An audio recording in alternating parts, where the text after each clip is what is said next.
Hello, everyone. Hope you're all having good times at Taipei Blockchain Week. Really excited to be here and talk about the $1 million question. What's the next big trend in Web3 gaming? What does it look like, right? And then, how can we all kind of participate? And what's next? So before we start off, just do a quick intros. My name is Hikaru Kasai.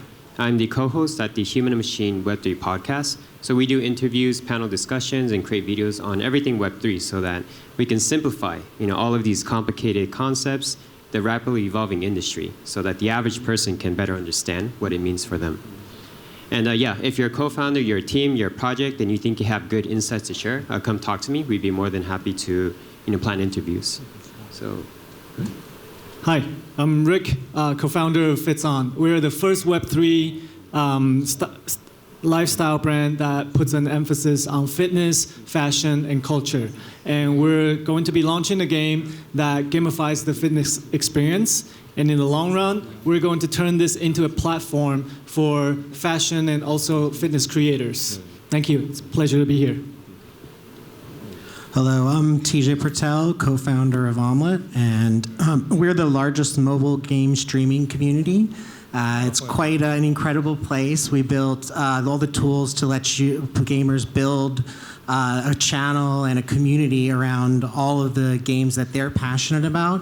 And we were early to bring blockchain into our platform, give everyone a wallet, and empower our creators to help build monetization for themselves by issuing NFTs and allowing their communities to interact with them. And I'm very pleased to be here and meet everybody to talk about the future of Web3 gaming. Awesome. OK， 你先说吧。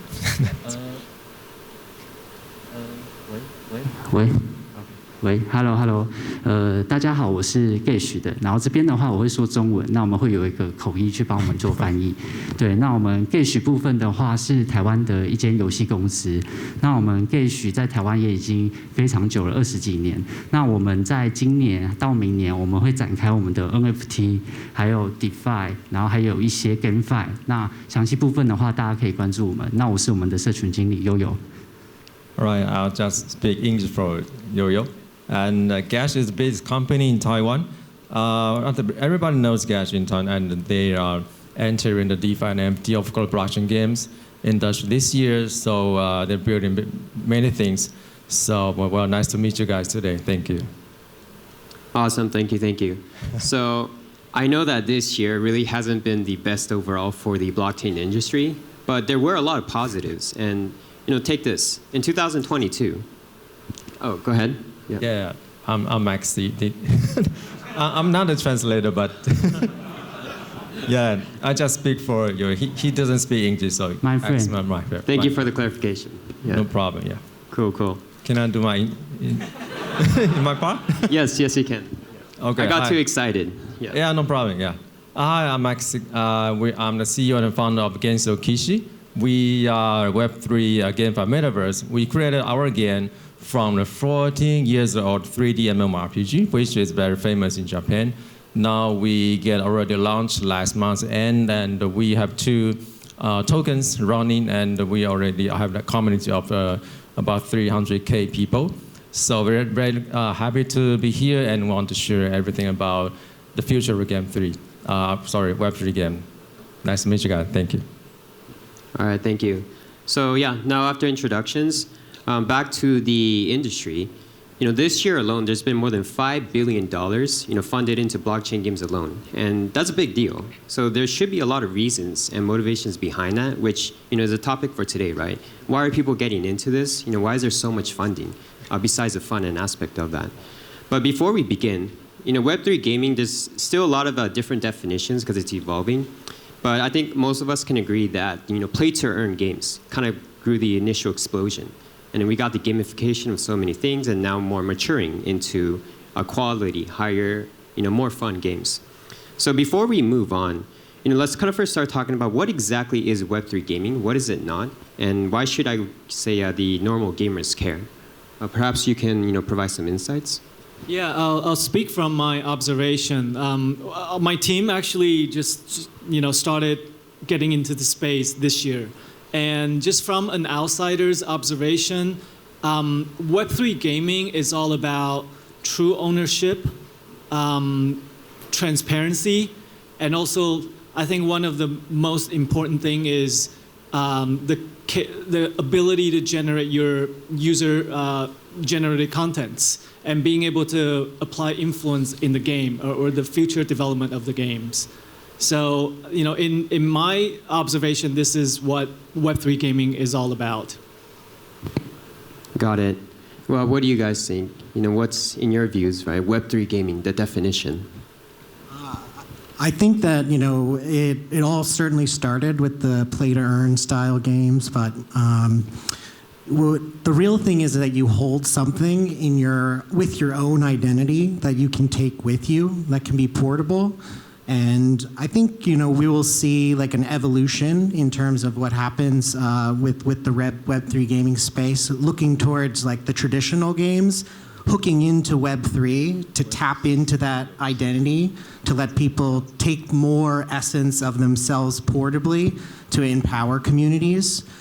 So that how famous and successful you are in the game can transfer to other places, so you get more value from your participation, not necessarily from just within an individual game or token ecosystem, but across the board because you have accomplished what you've done. So it's all about giving people tools to make their identity portable and more valuable. Yeah, that makes sense, and that's the power of Web3 identities and digital assets in essence. There was a term mentioned earlier about user-generated content, and I think this is key when it comes to gaming. Maxi, question for you. Do you think... Sorry.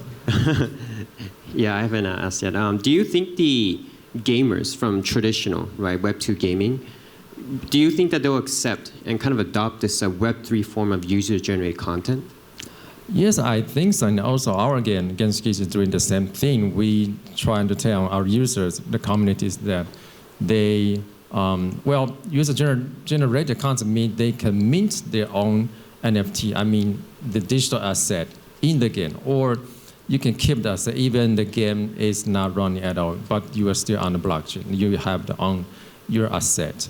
So you just make it valuable in the game, or you just build it in the game, or you can sell it on OpenSea or on the official marketplace. That's a very new and updated thing that couldn't be done at the Web2 world. So that's a very important point. So also, it's a new business model in the future Web3 gaming. I think that would be a very important part in the future. Yeah, that's a really good point. You mentioned like OpenSea, right? Right, very famous NFT marketplace. Do you think, let's say, these secondary Web3 marketplaces will become the de facto standard for all games? Yo-Yo?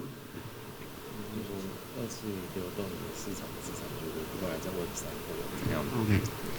其实我们的看法是认为说，其实现在有非常多的，就是在门槛上面不高，大家都可以上二级市场。那我们相信，在未来区块链的技术也底层技术更稳定的时候，我们相信应该不会有那么多的二手市场是可以做到这件事情。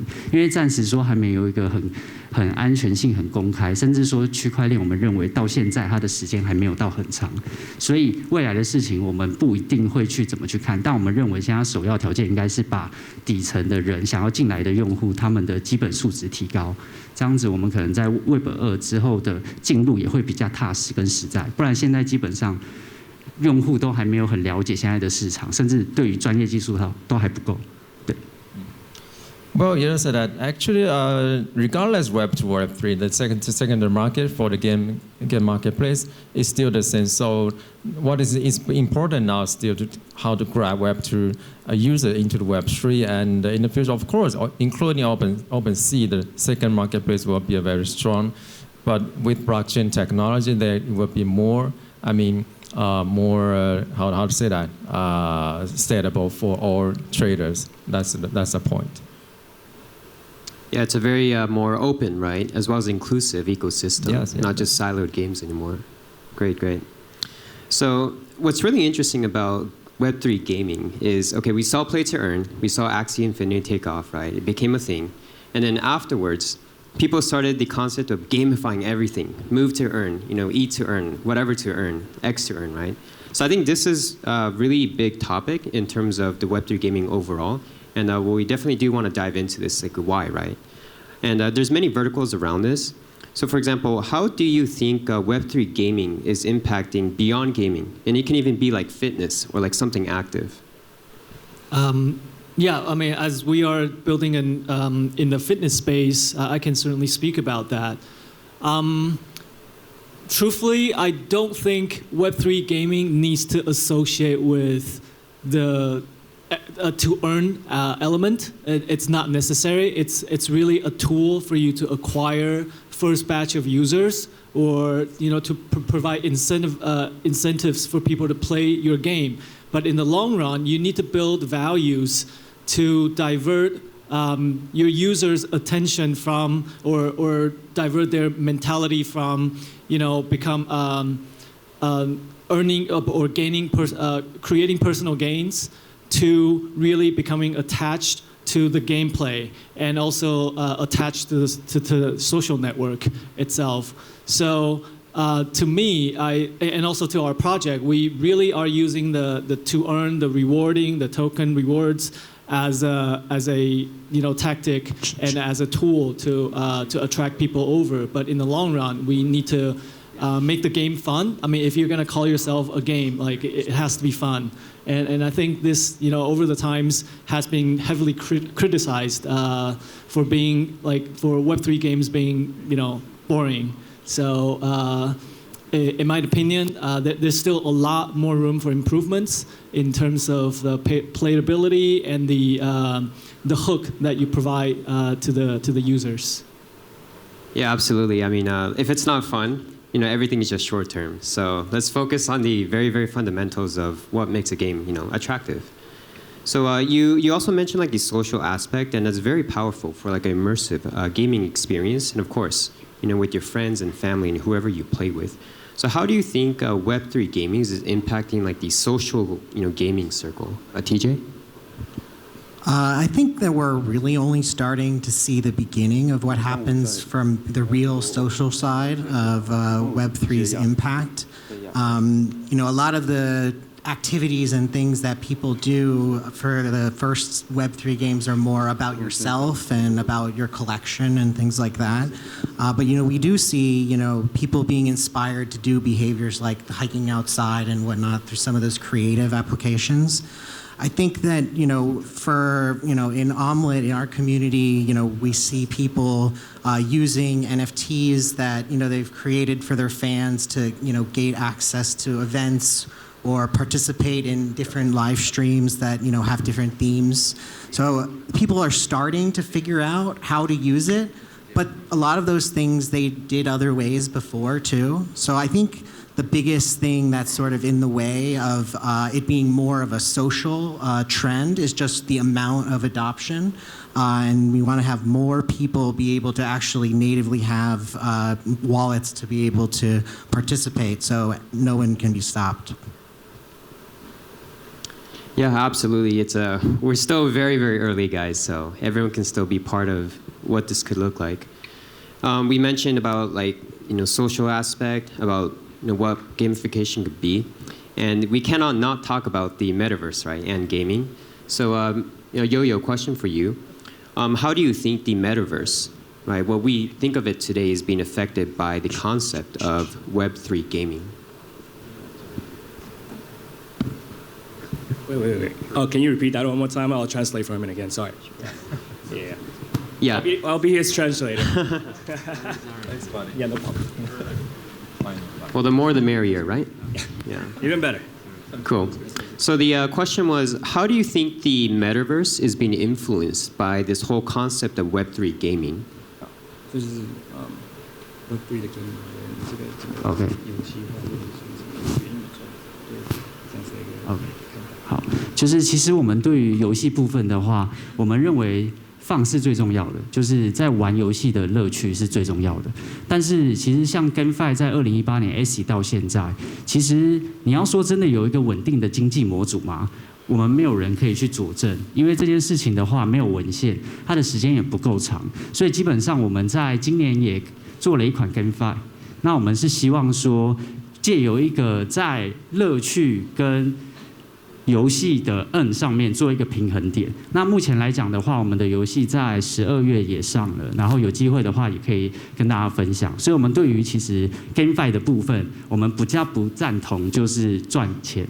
我们本来就做游戏的，所以我们更希望倾向的是乐趣。对。So GASH believes that fun is the #1 priority for all the gaming in Web3. So on top of that, also earning is not that really important anymore. It's just a part of the elements that in the gaming industry. And then with the Web3, it allows them to create the games that so far they have created and launched recently. Recently, like literally, I think it's this week. That's what I heard. And then they're focusing on more on fun, making the game more just fun. So check out their game. Go ahead. 然后还有就是我们在选择游戏的时候，是选择市场上已经是 top 的游戏，依据最高的销售额跟最高的下载量，我们直接转移最好的游戏用数据，然后我们去做 GameFi 的结合，去看市场的接受度，这是我们目前在做的事情。So based on GASH, since they're been 20 years in the gaming industry, especially just not just online and offline, they got a bunch of data to understand if this particular game is the top in the market. So they'll use that particular data to transform that into what they believe the fun for the gamers and then for the community. Gotcha. Okay. You know, we keep talking about how games need to be fun, and it's a no-duh thing, but it gets a bit tricky when you're trying to incorporate all these, let's say, MetaMasks, you know, Web3 secret phrases and all of that. So how do you think we can kind of, you know, overcome this hurdle and get more of these adopters to come in so they can, of course, still have fun while playing, but be using Web3 technologies? Or Maxi? Yes. That's also what we are making effort to make it happen. And because you mentioned about the metaverse and for tokenomics, of course, including play to earn part, well, people are still looking for something like that. Well, Web3, I have the NFT and I have the token, of course, including again. So they still want to have something more, I mean, plus alpha from the game. So for us, we are making the game itself and expanding out to a metaverse. I mean, it's all about the contents. So we are not only making the game, but also the other ecosystem. So people can go into they can go down, then they can be monsters to get NFTs and use what they get in the game to build their land, something like, well, just like other projects like Sandbox or other things. So they can enjoy their whole activities except to the game. So that will make them to repeat returning back to the game or other contents there. So it's about how we build the whole ecosystem and the whole environment for all the, I mean, very lots of categories into the metaverse. I think that's a very important part for the topic. Yeah. Gotcha. Okay. You know, what do you think gamers care about most, though? Of course, okay, they have these assets they can monetize, but do they really care? Well, to be honest, most of them, I don't think so. They still want the game part. They want to be entertained. So that would be still a very important part. Well, from next year, because last year and this year, of course, this year for Web3 and the crypto market, there were two big happenings this year. So the market is not good enough. But for the gaming, I mean the GameFi side, because yes, already been 2 years. So people are waiting for the real game with the real financial and tokenomics. So from next year, I think not only the players, but also the Web3 crypto investor, they were looking for a real game with the real tokenomics. I think that would be the starting from next year. So the quality of the game itself still be very important because that's how we call Web3 game. It is still need to be a game. Yeah. Yeah. you mentioned tokenomics, and this is actually a big issue. Yeah, of course, it's an easy way to quickly raise cash. Maybe not nowadays. But my question is do you think Web3 gaming needs to have a token, or can it actually, survive without it? Well, I kind of answered that question at the beginning because I think I don't think it's necessary. It really depends on who you're going, like the target audience you're going after, and what they're looking for. But I think this hooks back to the discussion on user-generated content, because I think beyond users playing the game for the fun aspect, there's another aspect that they want to contribute. They want to gain their sort of social status, and through that they can do it. There are actually two ways to do that. One is to create their content. So you ask about the metaverse, right? In my opinion, I think all the games are just going to become a metaverse, but then all the users can create sort of a sub-metaverse within the game. So for example, Hikaru, you might create a casino game, and I own the blackjack table, and Maxi owns the craps table, right? And then this enables the users to become the creators, and then they own that asset in the game, and that can foster sort of a micro economy within the game itself. And that's what really excites me, because it can spawn off into a creator's economy. Secondly is the DAO structure, and that may require tokens. So the DAO structures, everybody owns a piece of the project, as if they own part of the startup. And we can vote through DAOs, we can vote together on determining the future, the roadmap for the game. And this doesn't normally happen for Web2 gaming companies. Like, you can own stock shares to a company, but you never participate in these roadmap discussions or the developments and stuff like that. So I think this is truly what enticed me in the Web3 gaming. Yeah, that's a really good point, because I think DAOs are going to be really relevant moving forward. Because, just quick story, I used to play a lot of shooter games like Call of Duty, right, with friends. And every single season or every year, Call of Duty has to ship out something, right, for their players. And we would just always complain, oh, they made a bad decision, this and that. And we feel like the players were never heard. But we end up buying it anyways, right? Because that's what there is. So I think this whole DAO concept definitely has potential. But I would like to hear, what do you think, and how will it perhaps influence the role and development of Web3 gaming? TJ? Yeah, I think that giving people ownership over their community is really important. We find that in our community, which is all about social, just around games, not a game directly, that you get a great deal more feedback than you would expect that can give you new ideas to open up your mind to where you can develop if you listen to the community. And it doesn't really always take, shares in a DAO or anything to do that, but just, giving people a place to bring their voice up. I think that, when you look at the feedback from any individual, if it's not just picking from a list, hey, should we do this, should we do that? Then when you can look at, the other things they've participated in, the other feedback they've given in other communities, it can give a lot more weight to it. So again, making sure that, we have good standards to have the information about what people have discussed and decided in the DAO, so that the value of, their thinking can be amplified by, how we can view their previous decisions, I think is critical. And I think it can go beyond just DAO for gaming. This is, a thing that I think we all hope for, that blockchain can help us, bring into, other organization in the future. Beautiful, beautiful. Yeah, DAOs are definitely a good way to hear people's feedback, but it can go in many different scenarios. Yo-Yo, how else do you think DAOs can actually be effective for Web3 gamer communities?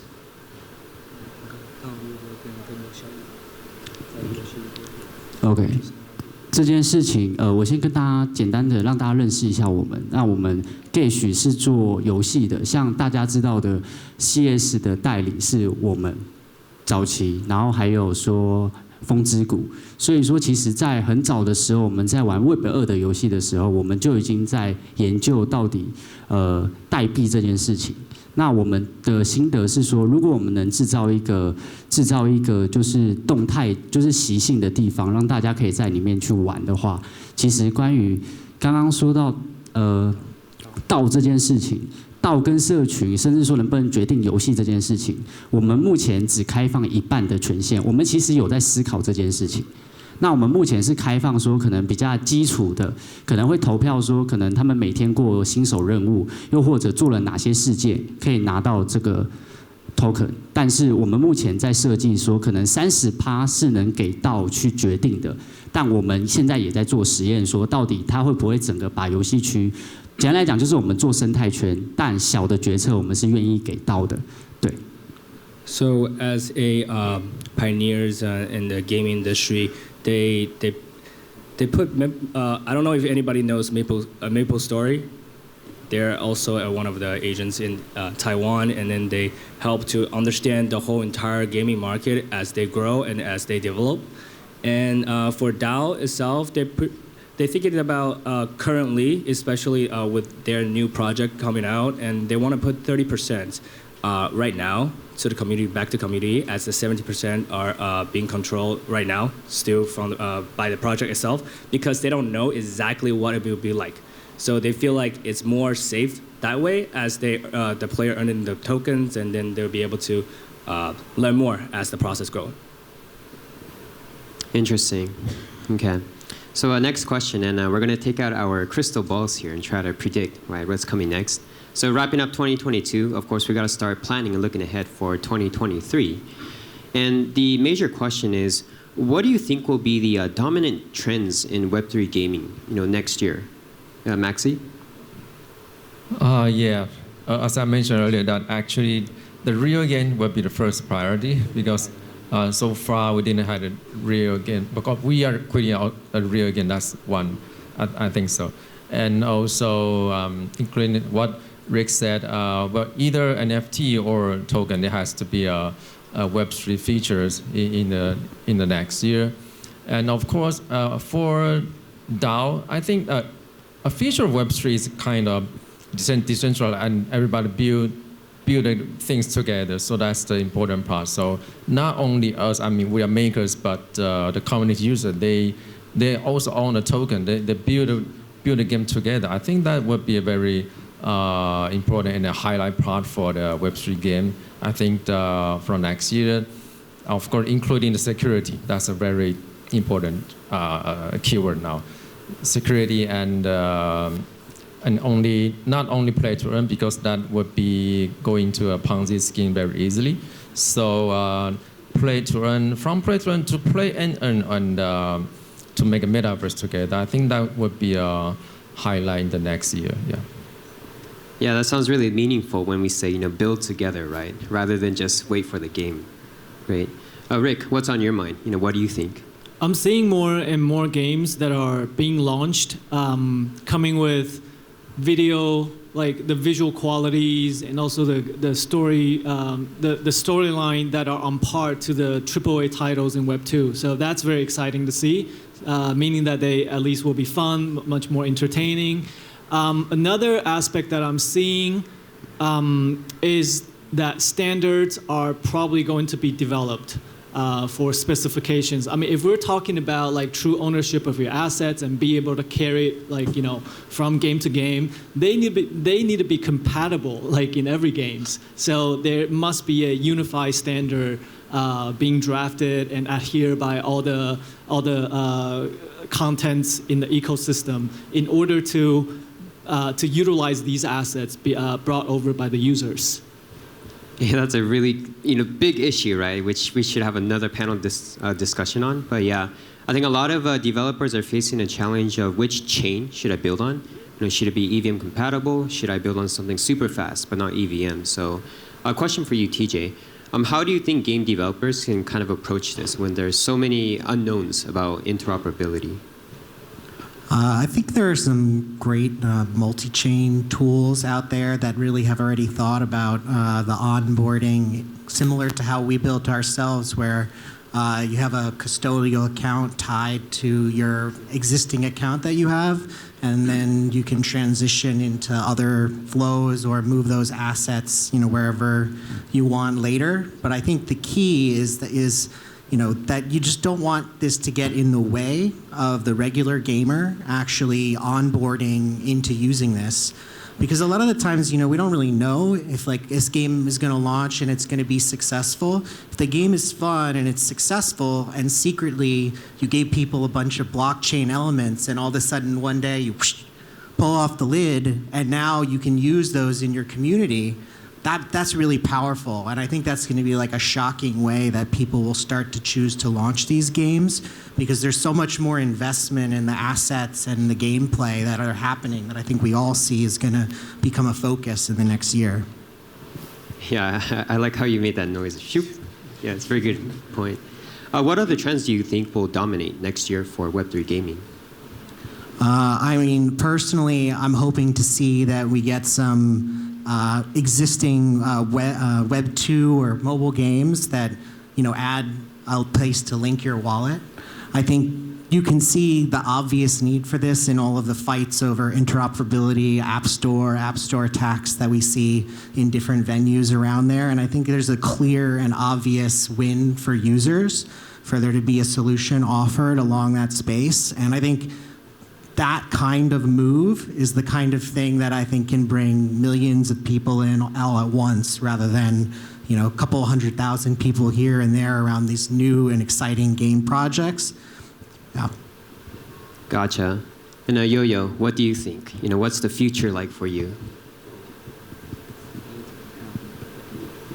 其实我们在看未来的 GameFi 市场，我们目前觉得说，目前市场其实没有说很成熟，因为没有一个经济模组是到现在还很健康的。就是我讲我们对市场看到的实际状况，所以我觉得明年应该会是淘汰一些在去年比较算是在。不是真的以放性质的游戏，那我认为明年的发展重点会比较着重于在游玩还有跟社群之间的结合。在去年，应该说在今年的 GameFi 大部分都还是跟代币跟 N 有关系，但我们相信在明年会慢慢的朝向社群的紧密度，因为我们做游戏做那么久，我们认为真的把游戏只是一个媒介，真正把大家聚在一起的是那一个信仰，那一个精神。那也是这我们对明年的 GameFi 的看法，应该会慢慢的社群越来越坚强，然后会跟游戏的挂钩会更强，不会只是跟钱有关系。Yeah. So they believe that as they've seen, this year is all about token, and token. That's what they be seeing the whole this year. So all these token economies have been really not stable or sustained for all the games so far. So they believe that next year we're talking about more about community engagements and how bringing the actual game back to the user and letting the user enjoy the game in general. Yeah. Got it. Okay. And last question is, I think we're at a industry dilemma, because I've been talking to a lot of people in the blockchain gaming space, and of course for the smaller developers, the gamers, we know that Web3 can benefit them in many ways, as we've been discussing. However, look at the big existing guys that already have like millions of players. For them, they're allergic to like NFTs, gaming and so forth. So how do you think we can kind of reduce this friction, whether it's education or some other routes? Maxi? Yeah, I think it's about, like you said, education and very important part for the promotion and understanding that Web3 games not only, just like everybody said, it's not only about making money, but also it's next generation of the, including technology and next generation of the game. So like Rick said, you can have the asset, even the game is not running at most, you can still have the asset on the blockchain. So in the future, or you can build another solution to use the asset you gain from the game. So after you spend 100 or 1,000 hours to build a very strong monster and get a very nice sword, but if the game company disappears, so you can still own it. So that would be the valuable part for this part of, Web3 games. So I don't want everybody to get misunderstanding that we are not only making money, but still we're into the next generation. So after you play the game, you spend a lot of hours, 100 hours, but you can still have something. Well, including maybe money, but also the access that which is improvement that you own or you made some effort on this part. That would be recorded on the blockchain forever, even after you die. So that would be a very well, to me, it's a very interesting revelation to the new generation game users. I think, well, I think everybody will get to understand this well slowly. Yeah. Yeah. A lot of points to consider, but hey, it's up to us, right, to actually make it happen. So yeah, that's it for today's panel discussion. Thanks for listening, and yeah, let's keep building the ecosystem together. Thank you. Thank you.